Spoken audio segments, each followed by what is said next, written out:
Hello everyone, this is Christopher Walsh for his YouTube channel at Home Gardening Guru. We're out here in my garden today, just going to plant some early things this year. I have some butternut squash and spaghetti squash that I'm going to put in the ground.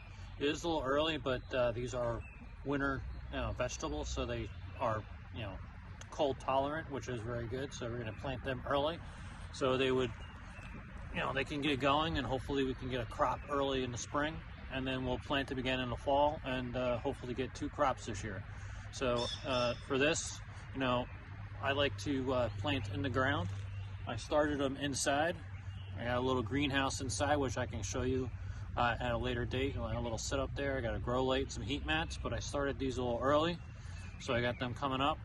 I got two plants in each pot, 2 spaghetti squash and 2 acorn squash. So we're going to put them in the ground.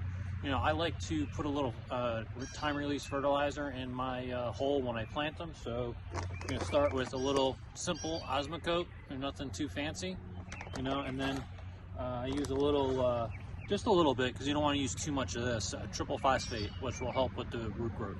Now you have to be careful with this product, because it will burn your roots if you put too much in there. So you just want to put a very small amount in there, just to give it a little boost, so it will invigorate the growth and start growing the roots a little bit better. This also will help promote, as you see on here, it promotes a little more blooms and stuff. So you can use this during the season, but just use it very cautiously, because it can burn your plants. It is triple phosphate. It's a 0,45,0, so it does promote more blooms, so you can get more of a crop from your stuff later in the summer. But again, just be very careful with how much you use, and make sure you water it in very well. So what we're going to do is dig these holes, and then when we get the holes dug, we will start over again. All right, we're back. You can see we got these holes dug. Now, nothing too fancy. You have the 4 little holes. So what I'm going to do is just take a little Osmocote, put in each hole. You don't have to worry about burning your root systems with the Osmocote, because it's a slow release, so it won't do that. I try to put this in every hole that I plant for stuff I start in the basement. It kind of gives it a little bit of a boost in the beginning of the season, and then of course it wears out, and then you have to use other fertilizer for that. But put a little in each hole. There you go. And then for the triple phosphate, I only use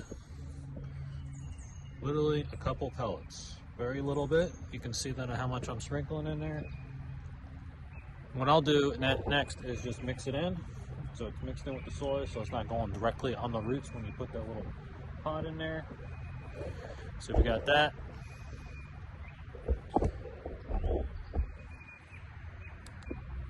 Okay, now we got that all mixed. I got my plant, little hole there, tap her out. See, it has got a lot of nice roots in there, so it is basically root bound. So it's a good time to replant. So just make sure it's even with the top.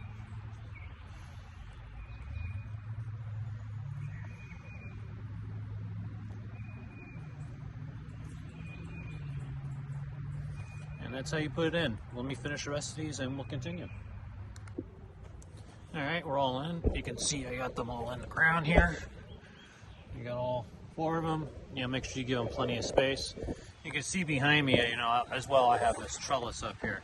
Now, this trellis hoop I made this year instead of a A-frame trellis for my cucumbers. I'm going to grow some green beans and some snap peas. I have them growing in the same row as my squash here. The reason that you can do that is I looked up in a book, and they are friendly friends, so they can grow together, not enemies. You gotta make sure you do that before you double plant in the same row. I try to plant friends together so you can maximize your garden for the year. So we're gonna put that in the back so they can grow up the trellis. You have your squash in the front, and then I have at the other side here, I'm gonna have some celery growing as well, which I put in, which are all friends. So just make sure you do that. Try to maximize your garden in that way. Now, I like to maximize my garden by double planting in this fashion. Now, just like I said, make sure they're friendly friends, and everything should be good. Now, I liked this new A-frame trellis, this new PVC trellis that I have here is a new thing this year, so we'll see if it works. I usually use, which is called an A-frame trellis, which you'll see in this other row, which I have for my tomatoes, which is, I said, it looks like an A, and then you have this big support that goes across. So this year I decided to do the hoop trellis for my green beans and stuff. The reason was because last year I had a little bit of a problem. They went to the top and they all bunched up at the top, you know, and then I had the beetles come and eat them up, so it wasn't very good for that. So I figured, you know, I saw that this and saw this in a book, you know, for gardening, so I thought I'd try it. Easy thing, PVC, very cheap, and I had this stuff here. You know, I use that every year for my tomatoes, so I just strung that over the top to see if it will work. Hopefully it'll work. So I did that from one bed to the other. You know, in this other bed I'm going to plant some peppers, you know, so I won't be using the whole bed, so it'll be fine. As you can see right now, I have some else planted in there.